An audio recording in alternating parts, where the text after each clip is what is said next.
Today's topic is transmission lines or cables. Communication devices that are directly connected with each other by using some physical media like wires, they are known as the transmission lines or cables. It is divided into two parts, guided or unguided media. The guided media consisted of three parts, that is twisted pair cable, coaxial cable and the fiber optic cable. But unguided media, that can be of any kind of satellite channel or wireless channel.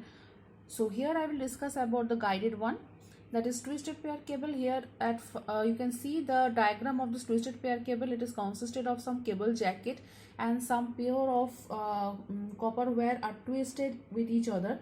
Among them, one is known as the insulator and another one is known as the conductor. So further you can see I have drawn two type of this twisted pair cable. One I have given the name of UTP, that is unshielded twisted pair cable, and this one is shielded twisted pair cable. So the difference between these two is this extra shield is added over here in this shielded twisted pair cable.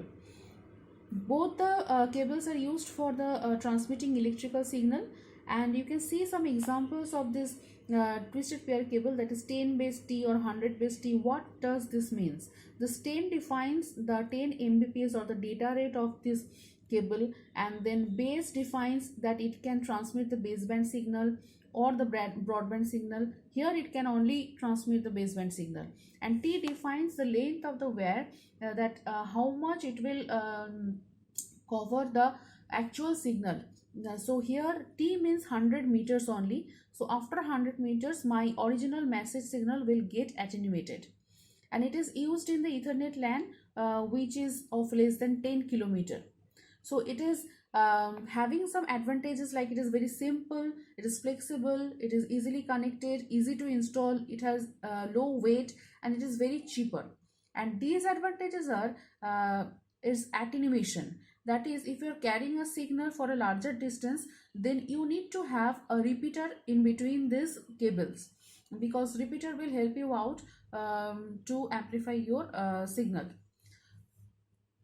Another point is it is having lower bandwidth, near around 1 Mbps to 10 Mbps. You can see these are the disadvantages of my twisted pair cable.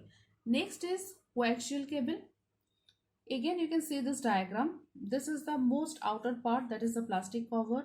That is, next is the insulation, next is the copper mesh, and this is the insulator, and finally you can see the copper wire, which is actually used for transmitting the message signal or any original signal.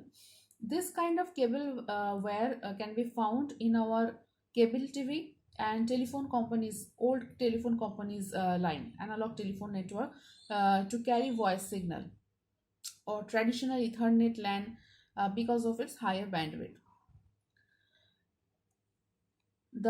This impedance or the characteristics of this cable wire can be determined by the distance between this conductor, this outer and the inner conductor, distance between them, and the insulator of this inner conductor and the material of the insulator of this inner conductor together will define its impedance or its characteristics.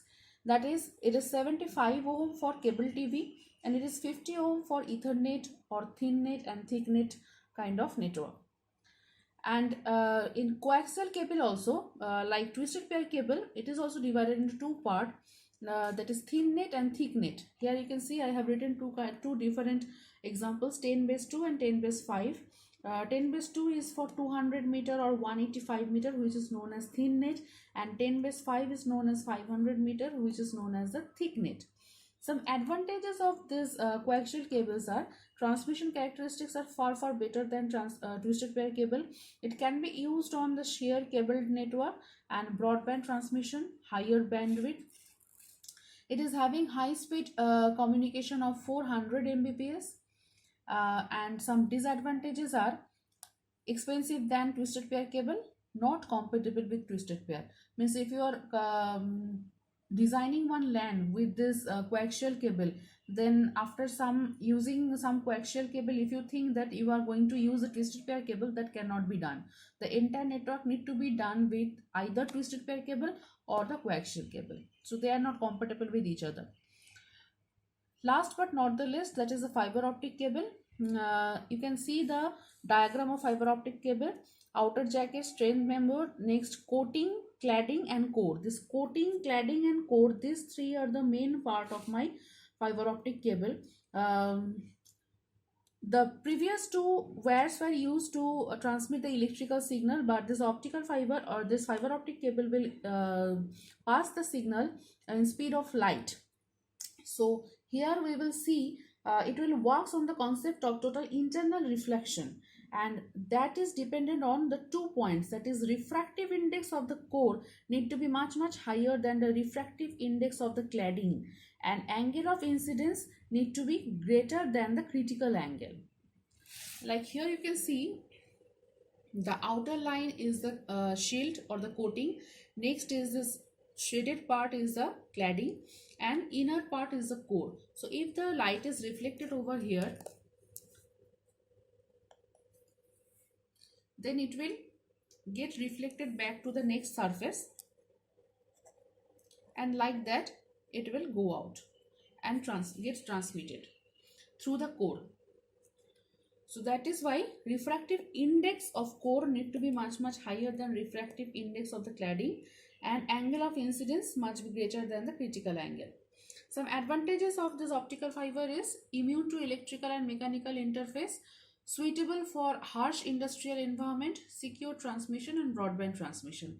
And some disadvantages are installation problem, connecting two fibers is not possible, and light out of phase could be done, for which connection can get lost, and most expensive than other discussed two cable wire. That's all for now. Thank you.